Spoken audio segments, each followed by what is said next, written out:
ప్రపంచంలో ఎక్కడున్నా మీ గోత్రనామాలతో వేదమందిర్ నిర్వహించే ఆన్లైన్ పూజలు హోమాల ద్వారా దైవ అనుగ్రహాన్ని పొందండి.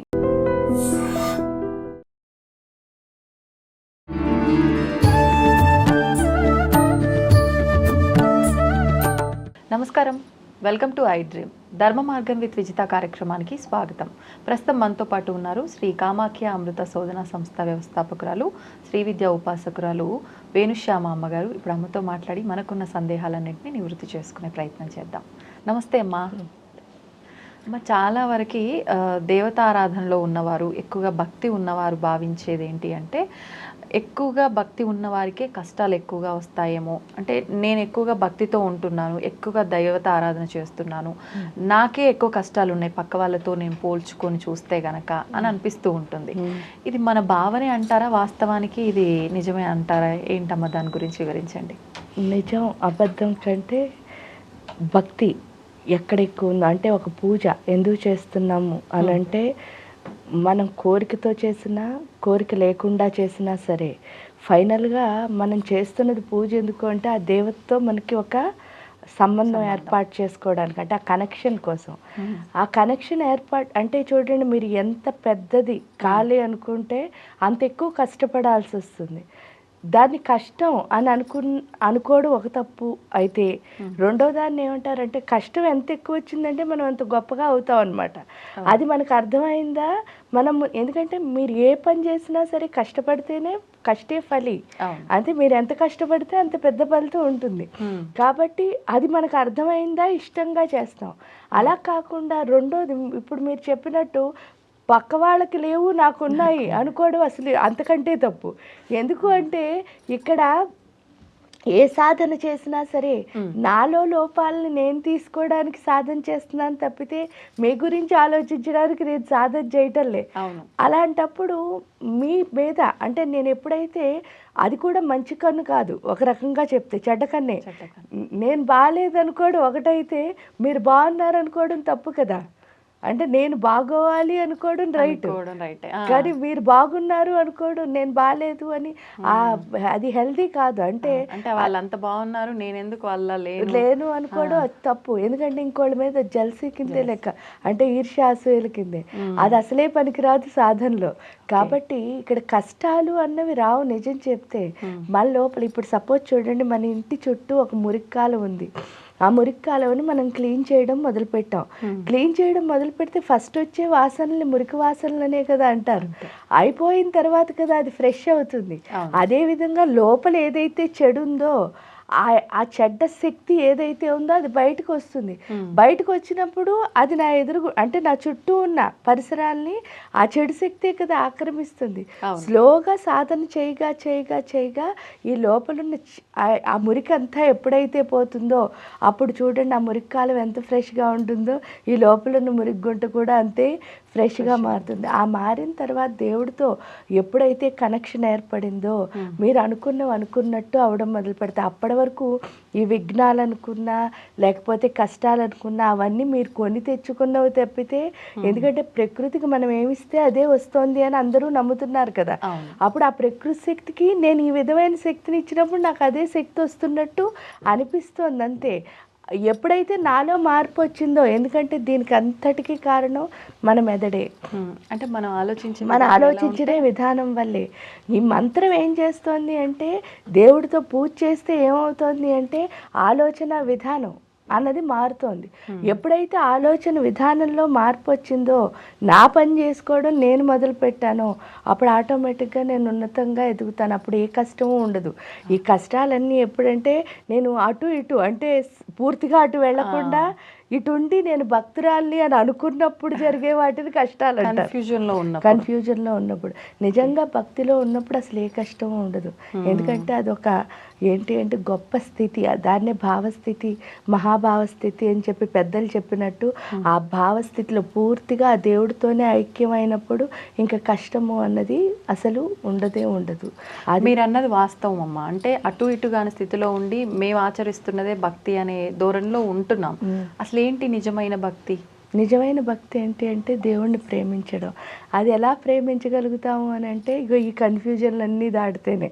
లేకపోతే చూడండి, ఇప్పుడు సపోజ్ మీరు ఒకటి కావాలని కోరుకున్నారు, అంటే నాకు పలానాది కావాలి అని అనుకున్నారు. ఆ టైంలో మీకు అది చాలా ఇంపార్టెంట్ అనిపిస్తుంది. అది లేకపోతే నా లైఫ్ ఇక్కడితో స్ట్రక్ అయిపోతానేమో, నేను ఆగిపోతున్నానేమో అని అనిపించినప్పుడు మీరు దేవుడిని వెంటనే ఏమంటున్నారు? భక్తి అంటే కోరుకుంటున్నారు. అంటే నాకు అది కావాలి దేవుడా అని అడుగుతున్నారు. అడిగినప్పుడు అది రాలేదు. అది రాకపోయేసరికి వెంటనే మీలో ఉక్రోషం, ఆ బాధ. ఇప్పుడు సపోజ్ చూడండి, అమ్మ నాన్నని ఏదైనా అడిగామనుకో, ఇది ఇప్పుడు ఇవ్వలేను అనగానే పిల్లలకి ఏమొస్తుంది? ఉక్రోషం. అదే ఉక్రోషం మనకు కూడా వస్తుంది. వచ్చి నేను ఇంత పూజ చేశాను చూడు, దేవుడు నాకేం ఇవ్వలేదు అనేసుకుంటున్నాం. కానీ ఒక్కసారి కనుక మనం ఆలోచిస్తే, ఇప్పుడు సపోజ్ చూడండి, కుక్కరు విజులు వస్తూ ఉంటుంది, కింద స్టవ్ ఉందనుకోండి, పాకుతున్న పిల్లాడికి ఆ విజిల్ సౌండ్ చాలా హ్యాపీగా అనిపిస్తుంది. అనిపించి దాన్ని వెళ్ళి పట్టుకుందామని అనుకుంటాడు. అనిపించి దాన్ని ముట్టుకోవడానికి వెళుతుంటే ఇంట్లో ఏ పెద్దవాళ్ళు చూసినా సరే పరుగు పరుగున వెళ్ళి వాడిని ఏం చేస్తున్నారు? అది ముట్టుకోకుండా ఆపుతున్నారు. ఆపినప్పుడు వాడి లోపల ఏమొస్తుంది? కోపం వస్తుంది. వాడు ఎప్పటికైనా దాన్ని ముట్టుకోవాలి అన్న ఆలోచనతోనే ఉంటాడు. మీరు చూస్తే ఎవరూ లేకపోతే వాడు చెయ్యాలనుకునే పని అదే అనమాట. ఎందువల్ల అంటే వాడి మైండ్లో అది ముట్టుకోవాలి అన్నది ఉంది. కానీ వీళ్ళు ఎందుకు లాగారు అంటే అది ముట్టుకుంటే కాలుతుంది అని ఎవరికి తెలుసు? పెద్దవాడికి తెలుసు. ఆల్రెడీ ఎప్పుడో మనకు కాలడం వల్ల వచ్చిన అనుభవం వల్ల అది కాలుతుంది అని మనకు అర్థం అవడం వల్ల వాడికి కాలకూడదు అని మాత్రమే లాగుతున్నాం. అదేవిధంగా దేవుడు ఒకటి మనం అడిగింది మనకి ఇవ్వలేదు అంటే దాని అర్థం ఏమిటి అని అంటే అది నీకు కరెక్ట్ కాదు. అది కరెక్ట్ కాదు అని మనకి ఎప్పుడు అర్థమైందో మనం అసలు దాన్ని అంటే దేవుడు ఇచ్చిన దాన్ని స్వీకరించడం ఎప్పుడైతే మొదలు పెట్టామో మనం అనుకున్న దానికంటే బెస్టే వస్తుంది. ఇంకా అందులో అసలు సందేహం లేదు.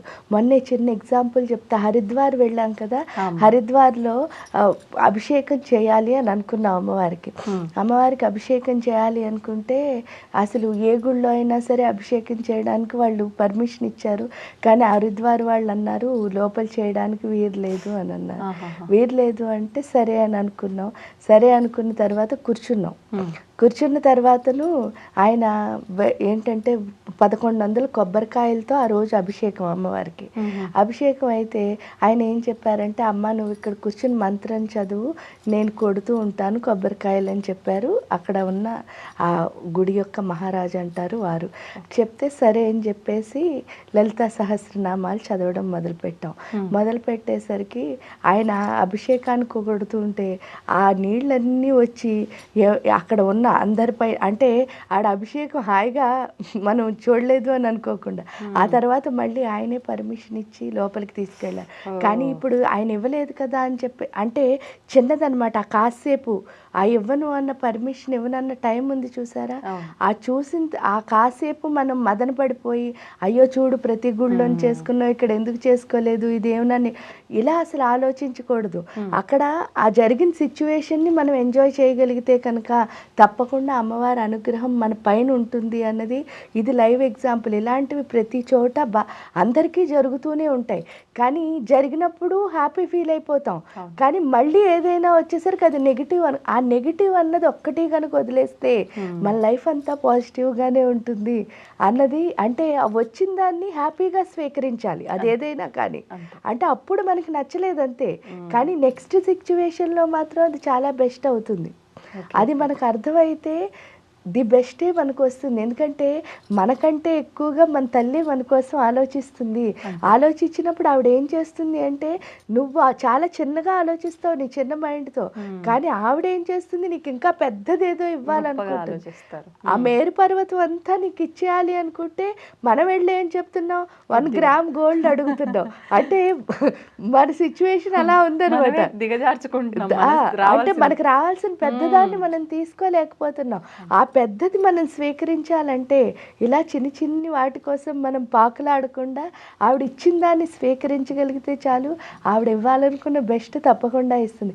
ఆ ఒక్కటి మనకు అర్థమైతే నెగిటివ్ అన్నది అసలు లేదు. అంటే కష్టం అన్నదే అసలు లేదు. నెగిటివ్ అంటే కష్టం అన్నదే అసలు లేదు. అన్ని సుఖాలే అమ్మిస్తుంది. ఎందుకంటే మీరే చూడండి, మీరు మీకు పిల్లాడో ఉన్నారు, మీరు వాళ్ళు పూర్తిగా 100 సంవత్సరాలు బతికితే 80 ఏళ్ళు మీ బాండింగ్ అంతే. ఈ 80 ఏళ్ళ మీ బాండింగ్లోనే మీ పిల్ల మీకంటే బెస్ట్గా ఉండాలనుకుంటారు, చక్కగా జల్సా అంటే ఏసీలో బతకాలనుకుంటారు. చిన్నప్పుడు మీరు ఏం అనుభవించలేదో అవన్నీ మీ పిల్ల ఎంజాయ్ చేయాలనుకుంటారు. అవును. అవన్నీ ఎందుకు అంటే వాళ్ళకి ఇవ్వాలి అన్నదే మన ఆలోచన తప్ప ఇంకేం ఉండదు. అంటే వాళ్ళు ఏమిస్తారు, పెద్దయ్యాక వాళ్ళు ఏదన్నా చేసినాకి అలాంటి ఆలోచనలు అసలు మైండ్లోకి తల్లికి కానీ తండ్రికి కానీ రావు. అలాగే జగన్మాత జగత్పిత వాళ్ళకి అసలే రావు. వాళ్ళు ఏంటంటే 80 ఏళ్ళ బాండింగ్లోనే మనకెంత ప్రేమ ఉంటే అసలు జన్మ జన్మలు మనం ఎన్నిసార్లు సృష్టించబడతామో అన్నిసార్లు తల్లి తండ్రి వాళ్లే కదా.